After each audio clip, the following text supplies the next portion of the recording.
یہی مسئلے میں جھگڑا ہوا اور عدالت میں کیس چلا گیا. جج جو ہے وہ انگریز تھا. جج کون تھا؟ انگریز. جج جب دونوں وکیل آئے, دونوں طرف وکیل تو مسلمان تھے, کیونکہ دونوں گروہ مسلمان ہیں, آمین اونچی کہنے والے بھی آہستہ کہنے والے بھی. ہم دونوں وکیل حدیثیں سنان رہے ہیں, وہ کہنا جی آمین اونچی, وہ کہنا جی آمین آہستہ. جب یہ حدیثیں سنی, جج نے فیصلہ سنایا. جج کہتا ہے بھائی یہ دونوں وکیلوں کی بات سن کے اور دلیلیں سن کے مجھے ایک بات سمجھ میں آئی ہے کہ ایک آمین بالجہر ہے, ایک آمین بالسر ہے, یعنی ایک آمین آہستہ کہنا ہے, ایک آمین اونچی کہنا ہے. یہ دونوں حدیثوں کے اندر آیا ہے. آمین اونچی کہنا بھی آیا ہے, آمین آہستہ کہنا بھی آیا. آمین بالسر اور آمین بالجہر یہ دو قسمیں ہیں, یہ تو حدیث میں آئی ہیں. ایک آمین کی تیسری قسم ہے آمین بالشر, یہ کسی حدیث میں نہیں آئی. وہ کیا ہے؟ شرارت کے لیے آمین کہنا. شرارت والی آمین کون سی ہے؟ کہ دیکھو ایک مسجد ہے, اس میں نماز کے وقت 150 نمازی نماز پڑھ رہا ہے. اب 150 آدمی نماز پڑھ رہا ہے, مثلا 200 آدمی نمازی ہے, 199 آدمی آمین جو ہے امام کے پیچھے آہستہ آواز سے کہہ رہا ہے. تو 200 نمازیوں میں ایک نمازی ہے وہ اونچی آواز سے سب کو سنانے کے لیے کہہ رہا ہے آمین. 200 جب وہ آمین اونچی کہے گا تو اب سب لوگ جب سلام پھیریں گے پوچھیں گے یار کس نے کہی تھی, کس نے کہی تھی. یہ ہے شرارت. میں ایک کتاب پڑھ رہا تھا, کراچی کے ایک مدرسہ جامع ستاریہ, تو بہت بڑا مدرسہ ان حضرات کا. تو اپنا بات ہوئی کہ بھائی ان حضرات کی مسجد میں نماز پڑھنے جاتے ہو, نماز تو ہوتی نہیں, کیوں جاتے ہو؟ سوال ہوا. وہ کہتے ہیں کہ ان کے ہمارے پیچھے نماز نہیں ہوتی ان کی, تو پھر آتے بھی ہیں. کیوں آتے ہیں؟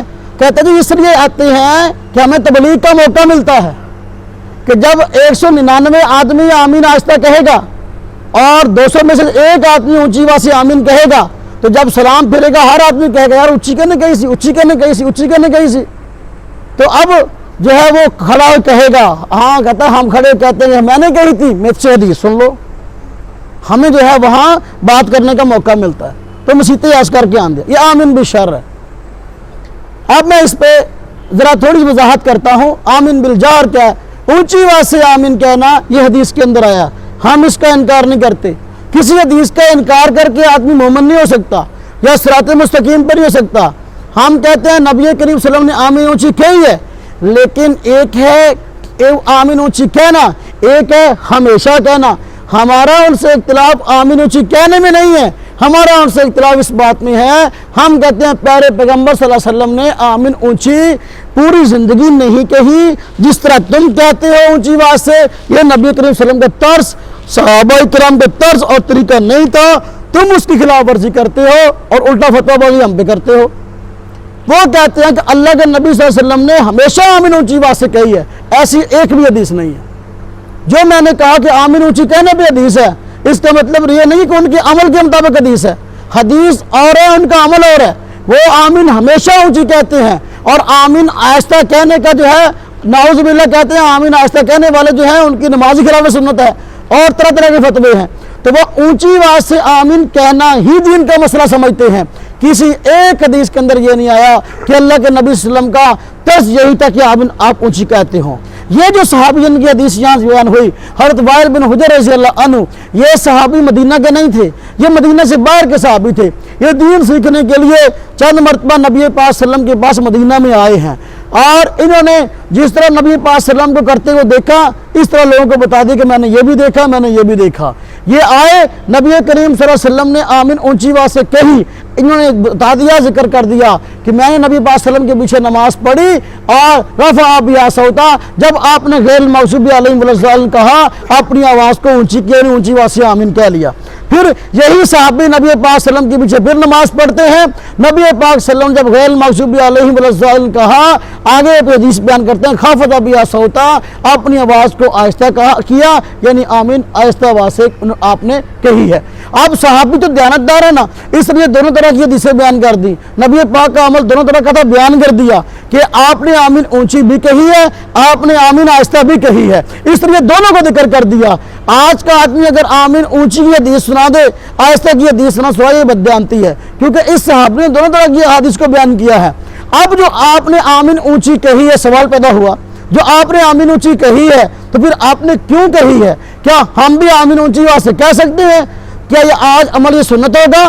نہیں، اس لیے کہ نبی کریم صلی اللہ علیہ وسلم نے جو آمین اونچی آواز سے کہی ہے، یہی صحابی فرماتے ہیں ہم نے آپ کو سنا، آپ نے آمین اونچی کہی، لیکن ہمارا خیال یہ تھا کہ آپ آمین اونچی کہہ کے ہمیں سکھا رہے تھے کہ آمین فلاں جگہ کہنی ہے اور فلاں مقام پہ کہنی ہے، صرف سکھانے کے لیے ایک آدھ مرتبہ کہی ہے، آپ کا طرز نہیں تھا عام کہنے کا۔ جس نے آمین اونچی کہنے کی حدیث بیان کی اس نے ساتھ کہہ دیا، صرف تعلیم کی غرض سے کہہ دی ایک آدھ مرتبہ، ایک آدھ مرتبہ ایک کام کو کر لینا اور بات ہے، اور ہمیشہ کسی عمل کو اپنا لینا اور بات ہے۔ اب نبی پاک صلی اللہ علیہ وسلم کا عام طرز تھا کہ جب باہر کے قافلے آپ کے پاس دین سیکھنے کے لیے آتے، مسلمان ہونے کے لیے آتے، تو وہ چند دن آپ کے پاس ٹھہرتے، آپ کے پیچھے نمازیں پڑھتے، تو نبی پاک صلی اللہ علیہ وسلم جو ہے ان کو دین سکھاتے، نماز کا طریقہ سکھاتے، اور نماز میں کون کون سے کام کرنے ہیں، کیا کیا پڑھنا ہے وہ سکھاتے۔ بس اوقات وہ کام جو نماز میں آہستہ کی جاتے ہیں، آپ صلی اللہ علیہ وسلم سکھانے کی غرض سے اونچی کہہ دیا کرتے تھے۔ مثلا دیکھو زور کی نماز ہے، زور کی نماز میں قرآن آہستہ پڑھتے ہیں ہم، کیوں اونچی؟ آہستہ، امام آہستہ پڑھتا ہے نا، جماعت سے نماز بھی ہو رہی ہو، لیکن حدیث میں آیا نبی کریم صلی اللہ علیہ وسلم جو قافلے دین سیکھنے کے لیے آتے، آپ کے پیچھے چند دن نماز پڑھتے، تو آپ صلی اللہ علیہ وسلم سکھانے کے لیے زور کی نماز میں قرآن اونچی پڑھ لیا کرتے تھے۔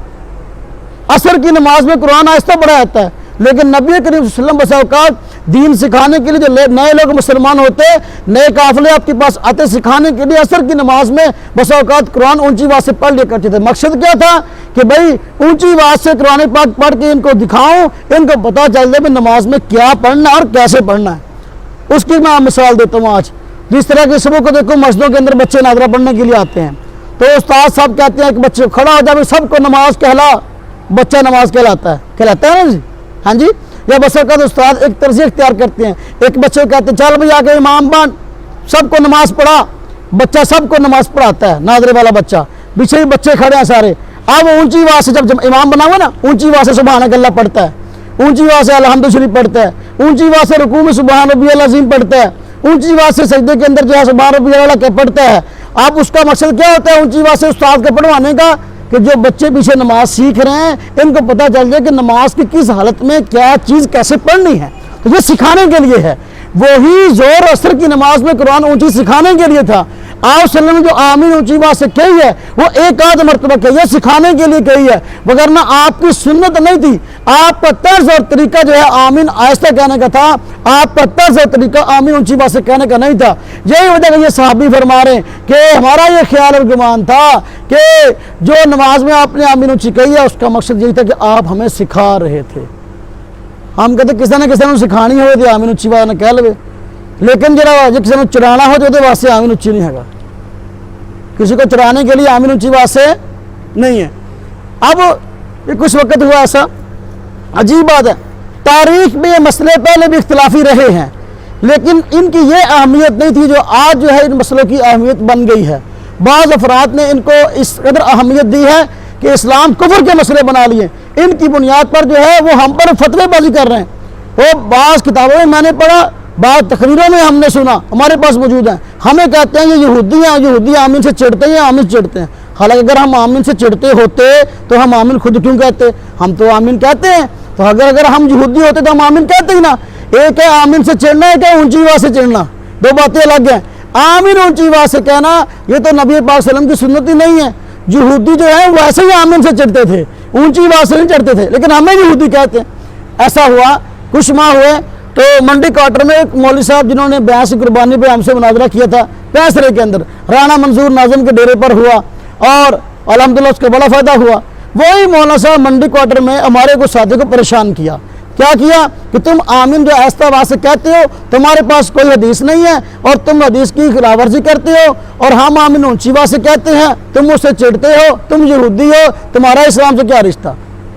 وہ بیچارے تبلیغی آدمی، چلا چار ماہ لگانے والے، ان سے جب یہ بحث ہوئی بیچارے پریشان ہو گئے، انہوں نے ہم سے رابطہ کیا۔ میں نے کہا نہیں بھائی، آہستہ آواز سے آمین کی بھی حدیثیں ہیں، اگر آپ آئیں ہم آپ کو دکھاتے ہیں، سنت آہستہ آواز سے آمین کہنا ہے تو ان کو آپ چھوڑیں۔ لیکن وہ ان کے پیچھے پڑ گئے، نہیں جی نہیں، ہم سے آؤ، ہم سے بات کرو، اور ہمارے پاس دلائل ہیں، تمہارے پلے تو ہے کچھ نہیں، تمہارے مولوی کے پلے کوئی چیز نہیں، اس قسم کی باتیں کی۔ تو میں وہاں گیا منڈی کوارٹر میں، ساتھیوں کے پاس بیٹھنا ہوا، ان کی ساری بات میں نے وہاں جا کر بھی سنی۔ میں نے کہا بات یہ ہے کہ آپ ان سے یہ بات جو ہے لکھوا کے لے آؤ کوئی آدمی کہ آمین آہستہ کہنے کی کوئی حدیث نہیں ہے۔ کچھ دوست گئے اور جا کر جو ہے ان کو کہا بھئی آمین آہستہ کہنے کی کوئی حدیث ہے؟ کہتے آمین آہستہ کہنے کی حدیث ہے ہی کوئی نہیں۔ انہوں نے کہا بھی ہمیں لکھ کے دے دو کہ آمین آہستہ کہنے کی حدیث کوئی نہیں ہے۔ تو کہتے ہم لکھ کے نہیں دیتے لیکن آمین آہستہ کہنے کی حدیث کوئی نہیں ہے۔ اچھا لکھ کے نہیں دیا، وہ ساتھی آگے واپس کہتے ہیں جی اب جو ہے ہم کیا کریں؟ وہ کہتے ہیں آؤ ہم سے بات کرو۔ میں نے کہا میں تو نہیں جاتا، مجھے کسی نے بلایا نہیں ہے تو میں جاتا نہیں، اور میرے منصب کے بھی خلاف ہے۔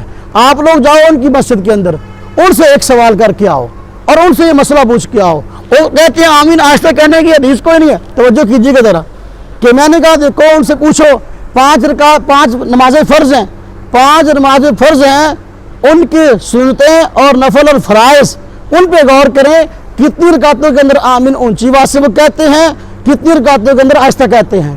میں نے کہا 5 فرض نمازیں، 5 فرض نمازوں کی جو 6 رکعتیں ہیں، صرف 6 رکعتیں صرف فرضوں کی، اس میں وہ آمین اونچی آواز سے کہتے ہیں، باقی سب رکعتوں کے اندر آہستہ کہتے ہیں۔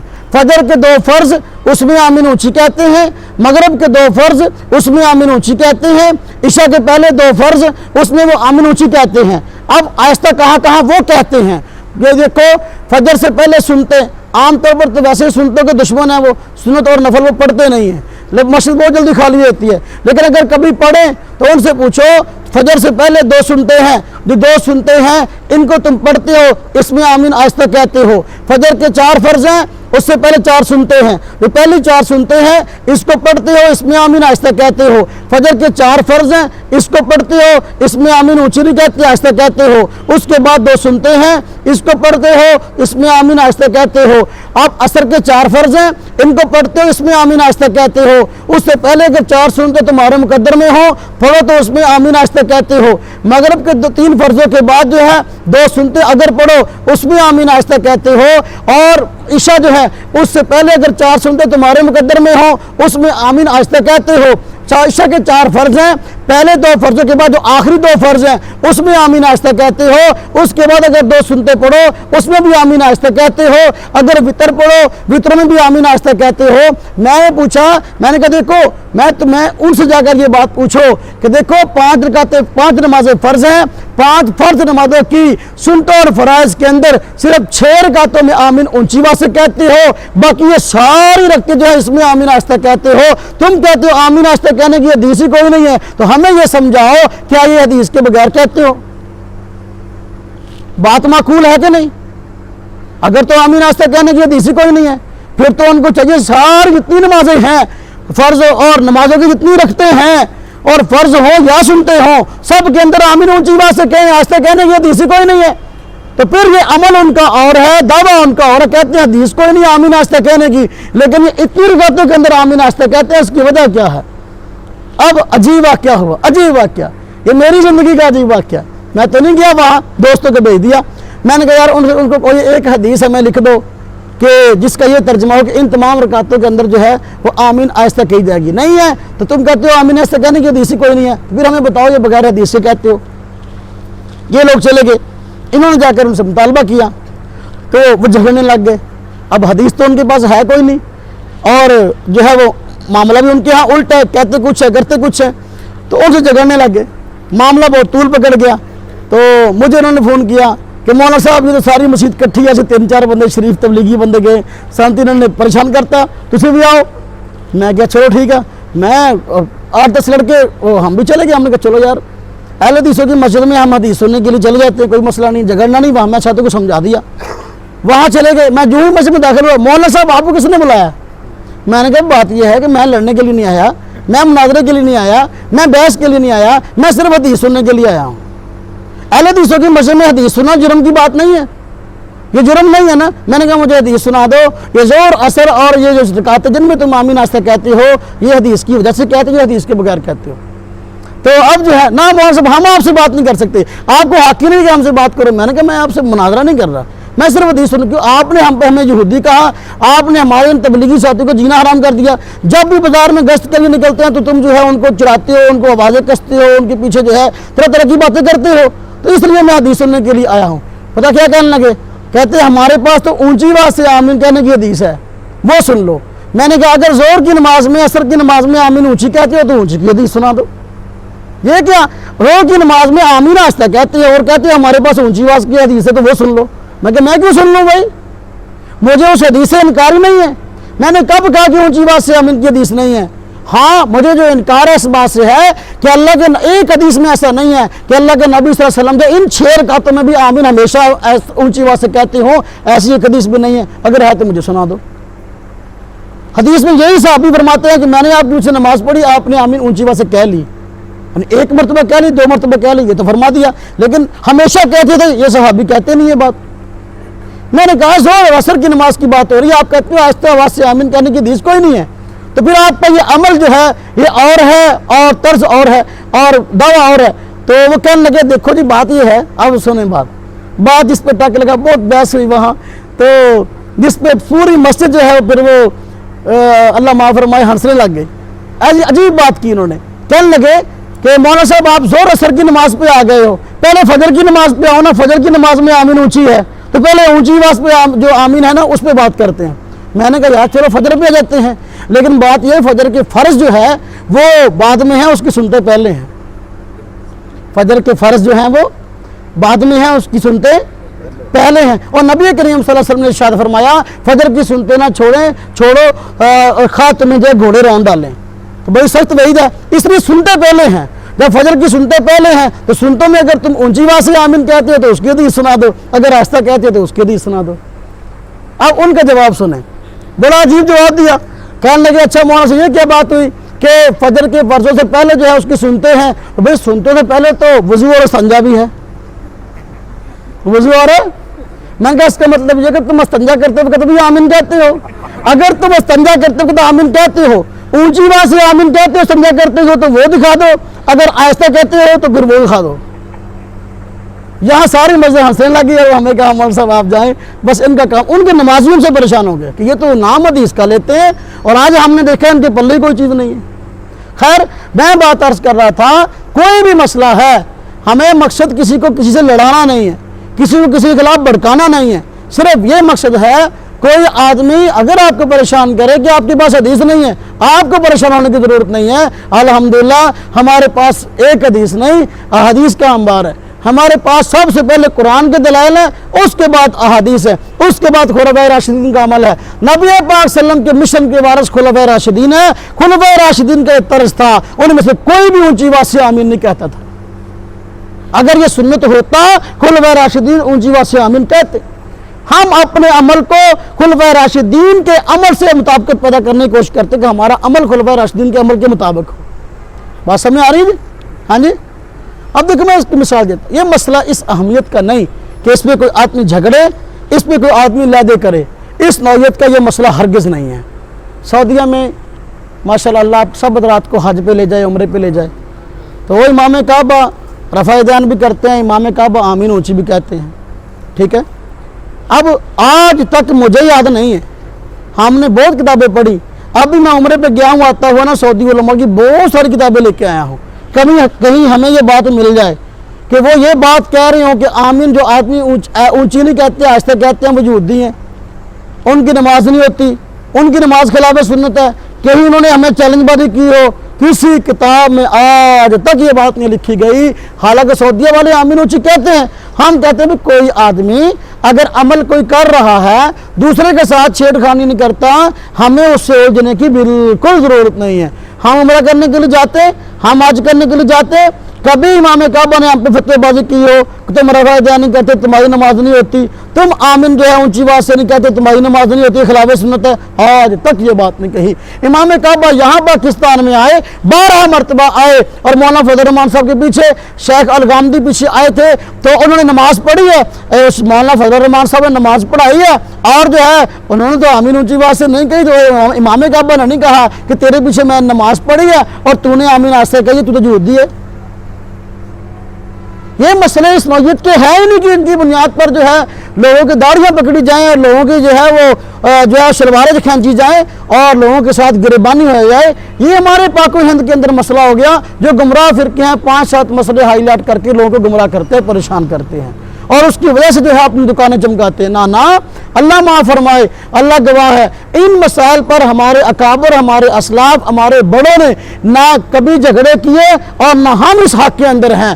ہاں اگر کوئی آدمی ظلم کرتا ہے، ہمارے ساتھوں کو پریشان کرتا ہے اور فتویٰ بازی کرتا ہے، پھر ہم اس کو کتابیں دکھا کر کہتے ہیں بھائی دیکھو یہ دلائل ہمارے پاس بھی ہیں، اس لیے ہمیں پریشان نہ کرو. بات سمجھ آئی؟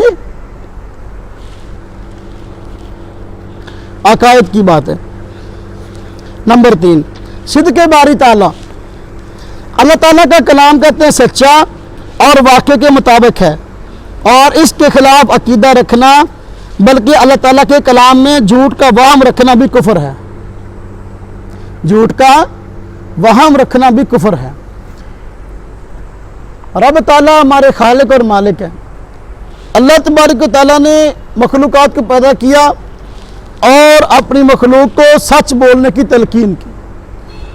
نبی پاک صلی اللہ علیہ وسلم نے احادیث میں، رب تعالیٰ نے قرآن کریم میں جھوٹ کو بہت مضر مرض اور جھوٹ کو بہت بڑی بیماری قرار دیا. اور منافقین سے متعلق قرآن کریم میں فرمایا گیا کہ منافق لوگ جھوٹ بولتے ہیں. نبی پاک صلی اللہ علیہ وسلم نے بھی فرمایا کہ منافق کی نشانیاں تینوں میں سے ایک یہ کہ وہ جب بھی بات کرے جھوٹ بولے. اللہ تبارک و تعالیٰ تو خود جھوٹ کے خلاف ہے، تو خود کیسے جھوٹ بول سکتے ہیں؟ اللہ تبارک و تعالیٰ خود اپنے متعلق فرماتے ہیں من اصدق من اللہ قیلا. بات میں اللہ سے بڑھ کر سچا کون ہو سکتا ہے؟ اللہ سے بڑھ کر بات میں سچا کوئی نہیں ہے. جو آدمی اللہ تعالیٰ کے متعلق یہ عقیدہ رکھے کہ اللہ تعالیٰ جھوٹ بولتے ہیں یا جھوٹ نعوذ باللہ جو ہے جھوٹ کا وہم رکھتا ہو کہ اللہ تبارک تعالیٰ جھوٹ بول سکتے ہیں، ایسی بات نہیں ہے. یہ عقیدہ رکھنا کفر ہے. مسائل اور احکام. بنیادی مسائل چل رہے ہیں. چونکہ نماز سے پہلے طہارت ضروری ہے اور طہارت کے لیے پانی استعمال ہوتا ہے. وضو کرنا ہو تب بھی، غسل کرنا ہو تب بھی. تو دیکھو یہاں پر پانی کے احکام اس سبق کے اندر آج بیان ہوئے ہیں کہ پانی مختلف قسم کا ہوتا ہے. تو کہتے ہیں پانی کی 2 قسمیں ہیں. نمبر 1 مطلق پانی، نمبر 2 مقید پانی. مطلق پانی کسے کہتے ہیں؟ کہتے ہیں مطلق پانی وہ پانی ہوتا ہے جب پانی کا لفظ بولا جائے تو فوراً ہی پانی ذہن میں آ جائے. فوراً وہی پانی ذہن میں آ جائے. جب پانی کا لفظ بولا فوراً ذہن اسی پانی کی طرف گیا، یہ مطلق پانی ہے. یعنی ایسا پانی جس کی طرف عام طور پر ذہن جاتا ہے، صاف شفاف پانی. میں یہاں بیٹھا ہوں، میں کسی کو کہوں بھائی ایک آدمی گلاس میں پانی لائے. اب جو ہے کوئی آدمی جائے اور باہر سے جو ہے 7 اپ کی بوتل پکڑے اور لا کے مجھے دے دے، یہ پانی نہیں ہے. میں کہوں بھائی پانی لاؤ، ایک آدمی جو ہے روح افزا کا شربت بنا کے جو ہے وہ لے آئے، یہ پانی نہیں ہے. پانی کا جب لفظ بولا جائے تو ذہن جس پانی کی طرف جاتا ہے وہ عام یہ صاف شفاف پانی جس کو ہم استعمال کرتے ہیں وہ ہے. مائع مطلق یعنی پانی مطلق جو ہے وہ پانی ہے جب بھی پانی کا لفظ بولیں ذہن اس کی طرف جائے. جیسے کہ دیکھا کنویں کا پانی، کنویں سے پانی جو نکلتا ہے بالکل ٹھیک ہے. مقید پانی کہتے ہیں یہ وہ پانی ہے جب پانی کا لفظ بولا جائے تو فوراً وہی ذہن میں نہ آئے. جیسے ارک گلاب. مقید پانی، مقید وہ پانی ہوتا ہے جس کے اندر کوئی نہ کوئی اور چیز مل گئی ہو، شامل ہو گئی ہو. اس طرح کے ارک گلاب، گلاب کو نچوڑا پھول کو، اس کا ارک نکل آیا. ہاں جی، تو اب یہ پانی تو ہے لیکن وہ پانی نہیں ہے جو عام طور پر ہم مراد لیتے ہیں، بلکہ یہ ایسا پانی ہے جس کے اندر کوئی نہ کوئی اور چیز ملی ہوئی ہے. ہاں جی، یا شربت ہے، شربت سے روح افزا بنا لیا، یہ شربت ہے، یہ پانی تو ہے لیکن عام پانی نہیں ہے، یہ مقید پانی ہے، اس کے اندر کوئی اور چیز مل گئی ہے. مطلق پانی کی قسمیں کہتے ہیں اس کی 4 قسمیں ہیں مطلق پانی کی. نمبر 1 آسمان سے برسنے والا پانی یعنی بارش کا پانی. نمبر 2 زمین سے نکلنے والا پانی یعنی زمین سے نکلنے والا پانی، چاہے پمپ لگا کے نکالو، چاہے نلکا لگا کے نکالو، چاہے جو ہے چشمے کا پانی نکلنے والا، کنویں کا پانی، سارا زمین کا پانی ہے. نمبر 3 سمندر اور دریا کا پانی. اور نمبر 4 برف سے پگھلنے والا پانی، برف سے پگھلنے والا پانی. تو یہ سب مطلق پانی ہے. تو کہتے ہیں حکم کے اعتبار سے مطلق پانی کی کچھ قسمیں ہیں. اب کتنی قسمیں ہیں؟ 6 قسمیں بتا دی. تو مختلف حالات کی بنا پر، پانی پر مختلف حالات آتے ہیں، اس کی بنا پر جو ہے پانی کی 6 قسمیں ہیں. نمبر 1 طاہر اور مطہر. طاہر میں نے کل عرض کیا تھا سبق کے اندر، طاہر پانی وہ ہوتا ہے جو پاک ہو، مطہر وہ ہوتا ہے جو پاک کرنے والا ہو. تو کہتے ہیں یہ وہ پانی ہے جو خود پاک ہو اور دوسروں کو پاک کرنے والا ہو. جیسے نہر یا نلکے کا پانی یہ طاہر بھی ہے مطہر بھی ہے، پاک بھی ہے، اس سے وضو کرو تو پاک کر بھی دے گا، اس سے غسل کرو تو پاک کر بھی دے گا۔ حکم کہتے ہیں اس کا حکم یہ کہ اس سے ہر طرح کی نجاست دور کرنا جائز ہے، یعنی جو پانی طاہر ہو اور مطہر ہو اس سے پاکی حاصل کرنا جائز ہے، وضو غسل جائز ہے، اس میں کوئی حرج والی بات نہیں ہے۔ نمبر 2، طاہر مطہر مکروہ، یہ کون سا پانی ہے؟ یہ وہ پانی ہے جو خود پاک ہو، دوسروں کو پاک کرنے والا ہو، لیکن اس سے طہارت حاصل کرنا مکروہ ہے، جیسے کہ بلی کا جوٹا۔ کل ہم نے عرض کیا تھا بلی حرام ہے، تو قاعدہ تو یہ تھا اس کا کہ اس کا جوٹا پانی ناپاک ہو، لیکن چونکہ گھروں میں چکر لگانے والی ہے اس سے بچنا مشکل ہے، اس لیے شریعت نے آسانی پیدا کر دی کہ اگر ایک پانی کے اندر منہ ڈال دے تو اس کا جوٹا پانی جو ہے وہ طاہر مطہر تو ہے، لیکن اس سے پاکی حاصل کرنا مکروہ۔ کہتے ہیں اب کہتے ہیں اس پانی کے علاوہ اگر طاہر مطہر پانی موجود ہو، یعنی اگر تو وضو کی نوبت آ گئی، غسل کی نوبت آ گئی، بلی کے ایک پانی پڑا تھا، بلی نے اس میں منہ ڈال دیا، اب دیکھنا ہے کہ اس کے علاوہ اور پانی ہے کہ نہیں۔ اگر تو اس پانی کے علاوہ طاہر مطہر پانی موجود ہے تو اس سے طہارت حاصل کرنا، بلی کے جوٹے سے طہارت حاصل کرنا مکروہ ہوگا۔ اور اگر صرف یہی پانی ہو، اس کے علاوہ اور پانی موجود نہیں، حالات کچھ ایسے ہوں، تو پھر بلی کے جوٹے سے بھی طہارت حاصل کرنا جو ہے مکروہ نہیں ہے، حاصل کر سکتے ہیں۔ وضو کی ضرورت پڑے تو وہ کر سکتے ہیں، غسل کی ضرورت پڑے تو وہ کر سکتے ہیں۔ طاہر غیر مطہر، یعنی پاک تو ہے لیکن پاک کرنے والا نہیں ہے، یہ وہ پانی ہے جو خود پاک ہو لیکن دوسروں کو پاک نہ کرے، تو جس طرح کے کہتے ہیں مستعمل پانی۔ نمبر 4، مستعمل پانی مستقل طور پر آ گیا، کون سا؟ جب پانی طہارت حاصل کرنے کی نیت سے یا ثواب کی نیت سے استعمال کیا جائے تو استعمال شدہ پانی مستعمل پانی کہلائے گا، ورنہ نہیں۔ لہذا اگر کوئی محض وضو سکھانے کے لیے کسی کو وضو کر کے دکھائے تو استعمال شدہ پانی مستعمل نہیں بنے گا، اس بات کو سمجھ لیں۔ کل میں نے مستعمل پانی سے متعلق کچھ باتیں عرض کی تھی کہ پانی استعمال شدہ کب ہوتا ہے۔ پانی استعمال شدہ دیکھو یہاں بتایا، 2 طریقوں میں سے کسی ایک طریقے کو اختیار کرنے سے پانی استعمال شدہ ہو جاتا ہے۔ نمبر 1، طہارت کی نیت سے اس پانی کو استعمال کر لیا، پانی آپ کے پاس موجود ہے، آپ نے وضو کرنے کی نیت سے اس پانی کو استعمال کر لیا، اب وضو کا پانی جو نیچے گر رہا ہے یہ مائع مستعمل ہے، استعمال شدہ پانی ہے، یہ اگر آپ کسی برتن میں جمع کر لیتے ہیں تو یہ مائع مستعمل ہے، تو اب یہ پانی استعمال شدہ ہو گیا ہے، تو یہ پانی پاک تو ہے لیکن آگے پاک کرنے والا نہیں ہے، کل سمجھایا تھا۔ نمبر 2، مستعمل پانی دوسرے طریقے سے بھی ہوتا ہے، ایک آدمی ہے پہلے اس کی طہارت موجود ہے، وضو اس کا موجود ہے، اس نے کہا چلو یار وضو پر وضو کر لوں گا تو اور ثواب ہوگا، پاکی پر پاکی کا مزید ثواب ہوتا ہے، ثواب حاصل کرنے کے دوبارہ پھر وضو کر لیا، تو دوبارہ پھر وضو کرتے وقت جو پانی استعمال کیا ہے تو وہ استعمال شدہ پانی بھی مائع مستعمل بن جائے گا۔ کیوں؟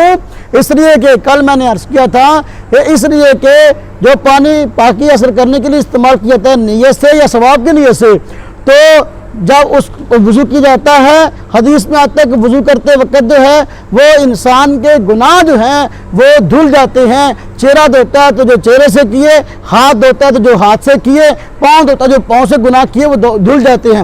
گناہ ناپاک چیز ہے اور ناپاک چیز جو ہے وہ کسی پاک چیز کے اندر مل جائے اس کو بھی ناپاک کر دیتی ہے، تو اصل میں تو یہ پانی استعمال شدہ ناپاک ہونا چاہیے تھا، لیکن چونکہ اب یہ پانی اس میں عام طور پر ہمیں اس سے واسطہ پڑتا ہے، تو اس واسطہ پڑنے کی وجہ سے جو ہے وہ آسانی پیدا کر دی گئی، کیونکہ وضو کرتے ہیں تو پانی کپڑوں پر گر جاتا ہے، بازو گیلے جاتے ہیں، تو اس مشکل کی وجہ سے یہ فیصلہ کیا گیا، خفت آ گئی اس تنگی کی وجہ سے کہ پانی پاک تو ہے لیکن دوبارہ اس کو پاکی حاصل کرنے کے لیے استعمال نہیں کر سکتے۔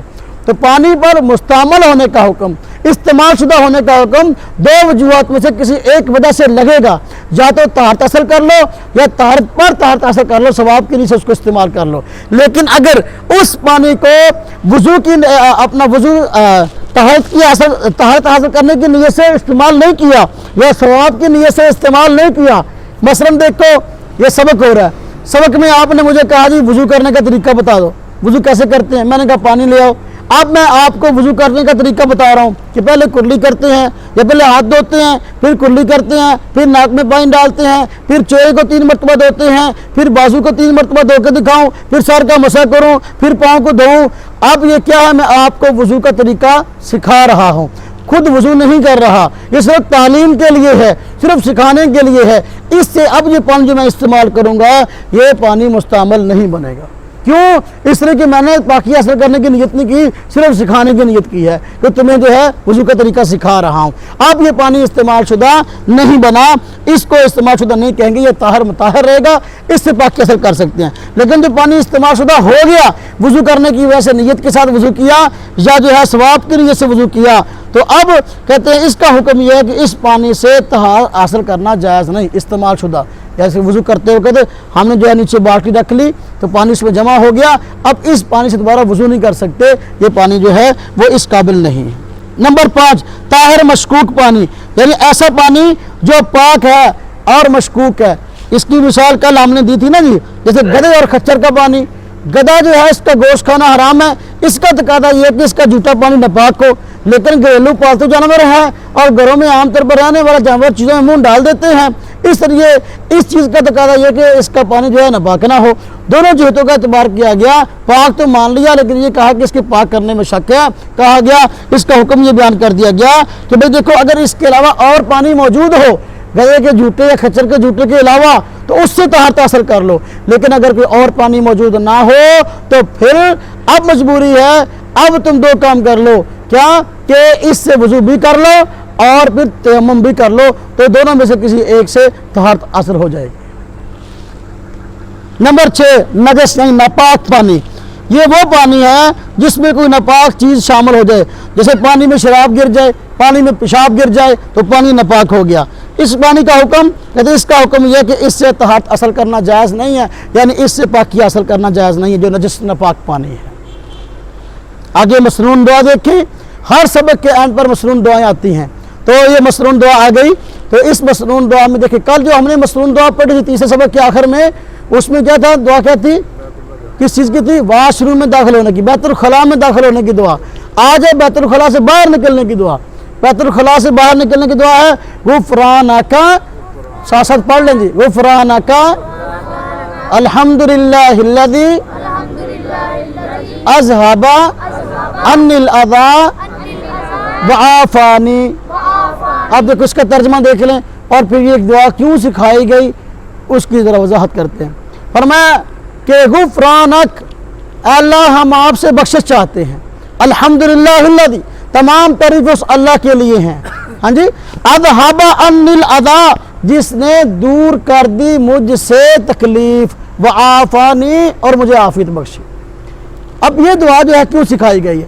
نبی پاک صلی اللہ علیہ وسلم رحمۃ اللہ عالمین ہے، زندگی کے ہر شعبے کے اندر آپ نے شفقت فرماتے ہوئے اپنی امت کو دعائیں سکھا دی ہیں تاکہ جو ہے یہ ان کے معاملات جو ہیں وہ خیر و عافیت کے ساتھ جو ہے وہ انجام پذیر ہوں اور یہ لوگ جو ہیں اللہ کے مقبول بندوں میں شامل ہو جائیں۔ دیکھو غفرانک، غفرانک کے معنی ہم بخشش چاہتے ہیں۔ بخشش اس وقت چاہیے جاتی جب کوئی کوتاہی ہو جائے۔ جو وقت واش روم میں گزرتا ہے، بیت الخلاء میں گزرتا ہے، وہ اللہ کی عبادت سے خالی گزرتا ہے۔ چونکہ اللہ کی عبادت سے خالی گزرتا ہے، جو وقت اللہ کی عبادت سے خالی گزرے اس پہ واقعی جو ہے توبہ استغفار کی ضرورت ہے، اس لیے غفرانک کا لفظ آیا۔